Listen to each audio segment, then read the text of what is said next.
न्याय चेता, दलितों के मुक्तिदाता बाबा साहब डॉक्टर भीमराव अम्बेडकर जी के चरणों में कोटि कोटि नमन करते हुए यहाँ पर उपस्थित सभी उपासक और उपासिकाओं और मेरे प्यारे बच्चों सभी को मेरा जय भीम, नमो बुद्धाय, जय भीम।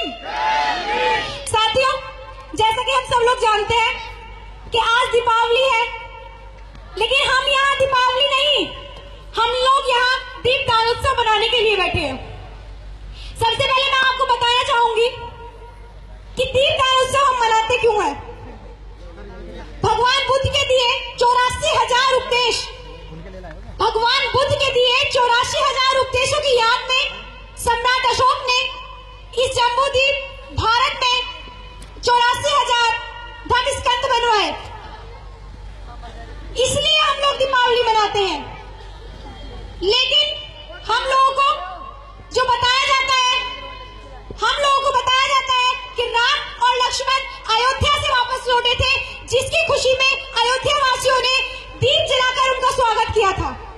साथी, लेकिन मैं आपसे पूछना चाहती हूँ कि अगर ये सच्चाई है तो आप मुझे बताएं कि दीपावली के दिन, दीपावली की रात को आप लोग लक्ष्मी और गणेश की पूजा क्यों करते हैं? लक्ष्मी और गणेश का वहां क्या फॉल्ट था? अगर आपको पूजा करनी थी तो जब आप राम और लक्ष्मण के आने की खुशी में दीपावली मनाते हैं तो राम और लक्ष्मण की पूजा करनी चाहिए थी ना। लेकिन नहीं, आप लोगों को, हमारे देश के लोगों को भेड़ चाल चलने की आदत है। उन्हें जैसा बताया गया वो वैसा करते गए। उन्हें नहीं पता कि हम लोग ये क्या कर रहे हैं, उन्हें नहीं पता कि हम लोग इसे किस वजह से कर रहे हैं। उन्हें सिर्फ ये पता है कि पूर्वज करते आए हैं तो हम इसलिए करते आ रहे हैं। साथियों, मैं आपसे कहना चाहूंगी कि अभी कुछ ही दिनों पहले करवा चौथ आया था। मैं अपनी माता और अपनी बहनों से पूछना चाहूंगी कि जो क्रिश्चियन भाई, जो क्रिश्चियन लोग, जो मुसलमान लोग, जो सिख लोग, जो पंजाबी लोग, उनकी पत्नियां करवा चौथ नहीं मनाती तो क्या उनके पति जीवित नहीं रहते? मैं आपसे पूछना चाहूंगी, क्या उनके पति जीवित नहीं रहते? ये सारा ढोंग, सारा पाखंडवाद सिर्फ हिंदू में ही क्यों है? ये सिर्फ हिंदुओं में ही क्यों है? मैं आपसे पूछना चाहूंगी, जो सीमा पर जो हमारे भाई, जो आप लोगों के पिता, मेरे पिता और आपके भाई, जो हम लोगों के लिए, हमारी रक्षा के लिए वहां अपनी जान गंवाए खड़े हैं, क्या उन सभी की पत्नियां उनके लिए करवा चौथ मनाती हैं? और जिनकी मनाती है तो क्या वो शहीद नहीं होते? क्या वो जीवित रहते हैं या वो अमर हो जाते हैं? आप लोगों से पूछना चाहूंगी। आप लोगों के पास आज जागने का समय है। मैं आपसे कहूंगी, जाग जाओ। मिले थे जो राह में वो कैसे भटक गए, राह दिखाती उंगली भीड़ की क्या देखी नहीं, आगाह कर रहे रहनुमा बगिया उजड़ जाएगी। क्या तभी जागोगे जब खेत चिड़िया चुग जाएगी? क्या तभी जागोगे जब गुलाबी फिर से तुम्हारे पास आएगी? क्या तभी जागोगे जब फिर से गुलाम हो जाओगे? दूसरी बात मैं आपसे कहना चाहूंगी, तमाम साथी जानते हैं कि हमारा देश संविधान के तहत चलता है। तमाम साथी जानते हैं कि कोर्ट संविधान के तहत चलता है।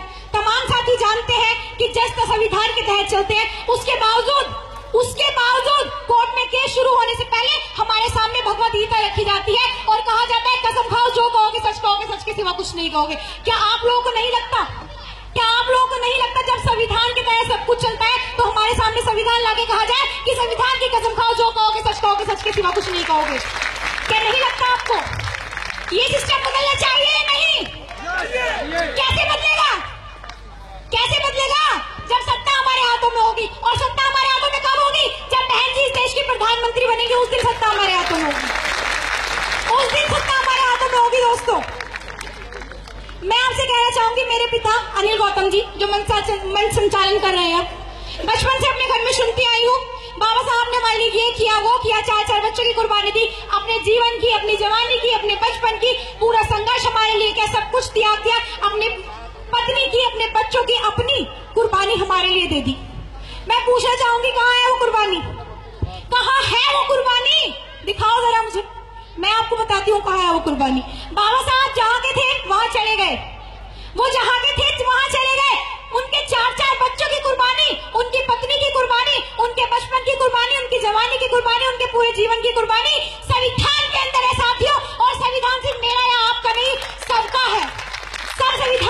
चलते हैं, संविधान सिर्फ मेरा और आपका ही नहीं है। संविधान सिर्फ मेरा और आपका नहीं है साथियों। तो एक बार जोर से जय भीम तो हम बोलते ही हैं, लेकिन वो जय भीम की शक्ति है कहाँ? जय संविधान, जय संविधान, जय संविधान। दूसरी बात, तीसरी बात मैं आपको बताना चाहूंगी, प्रैक्टिकल करके देखना, आप लोगों को खुद पता चल जाएगा। एक पत्थर लो और कुत्ते को मार के देखो, भाग जाएगा वहां से, बिल्कुल भाग जाएगा। वही पत्थर लो और मधुमक्खी के छत्ते में मार के देखो, फिर अपने मुंह का नक्शा देखना कैसा हो जाएगा, देखना एक बार कैसा हो जाएगा। पत्थर भी वही है, मारने वाले लोग भी वही है, फर्क क्या है? कुत्ता अकेला था और मधुमक्खी एकता में थी, एकता में थी। आपको क्या चाहिए? एकता चाहिए, आप लोगों को एकता चाहिए। अगर बिखरे रहे ना तो साथियों वो दिन दूर नहीं जब आप फिर से गुलामी में होंगे, वो दिन दूर नहीं। अपनी माता और बहनों से कहना चाहूंगी, ये जो बेतु के त्योहार आप मनाती हो ना, बेतु के जो त्योहार मनाती हो, इन्हें छोड़ दो। बाबा साहब ने अपनी पत्नी की अंतिम इच्छा पूरी नहीं की थी, बाबा साहब ने अपनी पत्नी की अंतिम इच्छा पूरी नहीं की थी। उनकी पत्नी की अंतिम इच्छा सिर्फ यही थी कि साहिब मुझे उस मंदिर में ले चलो आखिरी दम तक, मैं अपना आखिरी दम वहां तोड़ना चाहूंगी जिस मंदिर में आपने हमें घुसने का प्रवेश दिलाया था ना, हमें हक दिलाया था, मुझे आप वहां लेके चलो। साहब ने कहा नहीं रमा, मैं ऐसा नहीं कर सकता। उन्होंने कहा क्यों? आपने इतना संघर्ष किया, हमें वहां जाने का अधिकार दिलवाया, इतना अपमान सहा, आप मुझे मना कर रहे हैं। उन्होंने कहा कि रमा, मैंने अपने समाज की और तुम लोगों को मंदिर में जाने का हक इसलिए नहीं दिलाया कि तुम 33 करोड़ देवी देवताओं में उलझ जाओ। मैंने तुम्हें मंदिर में जाने का हक इसलिए दिलवाया है, मैं उन मनुवादी लोगों का घमंड चूर चूर करना चाहता था, ना कि तुम्हें 33 करोड़ देवी देवताओं में घुसाना चाहता था। तो मैं आपसे कहना चाहूंगी, हमारा भगवान मेरा नहीं, आपका नहीं, सबका भगवान, जिसने अपना पूरा जीवन हमारे लिए त्याग दिया।